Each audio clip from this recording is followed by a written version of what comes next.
রাজধানীর কেন্দ্রীয় শহীদ মিনারে দুর্বৃত্তদের গুলি ও ছুরিকাঘাতে রাকিবুল ইসলাম নামে এক যুবক নিহত হয়েছে। এ ঘটনায় পুলিশ একজনকে আটক করেছে। পুলিশ বলছে, হামলার কারণ ও জড়িতদের শনাক্তে তদন্ত চলছে। রাত ৯টার দিকে কেন্দ্রীয় শহীদ মিনারের সিঁড়িতে বন্ধুদের সাথে আড্ডা দিচ্ছিলেন রাকিবুল ইসলাম। এ সময় ৩-৪ জন যুবক এসে তার উপর আচমকা হামলা চালায়।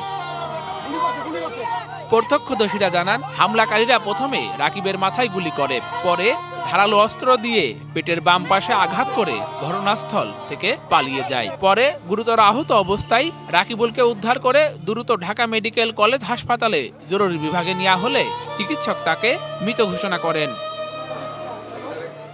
কন্টেন্ট ক্রিয়েটর রাকিবুল পুরাতন ঢাকা বুরহানুদ্দিন কলেজের ২য় বর্ষের শিক্ষার্থী। ৪-৫ জন আসছে, তো একজনে গুলি করছে, আর একজনে চাকু দিয়ে টান দিছে, আর একজনে হাতুড়ি দিয়ে মাথায় বাড়ি দিছে। একবার আমরা এলাকায় ছিলাম, তো কল আসছে, আসার পরে এখানে আইসা দেখি সবাই আছে, আর অনেকটা দেরি হয়ে গেছে, মারা গেছে আইসা শুনি। এই ঘটনার সর্বশেষ পরিস্থিতি জানান ঢাকা মেট্রোপলিটন পুলিশের রমনা বিভাগের উপ police commissioner Masud Alam. Niacinamide ও স্যালিসাইলিক সমৃদ্ধ লিলি ফেস ওয়াশ যা ফেসের ডেড স্কিন সেল দূর করে দেয় দ্বিগুণ ফাস্টার ব্রাইটেনিং।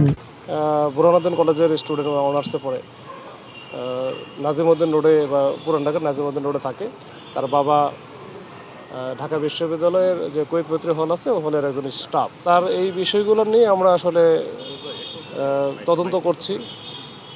মামলা এখনও হয় নাই। ওনার রাকিবের বাবা আসছে থানায়, এটা লিখিত আমরা নিয়ে আমরা এটা এজাহার মামলা রুজু প্রক্রিয়াধীন আছে।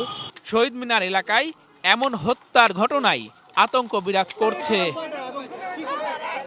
Tanvir Suman, DBC news, Dhaka.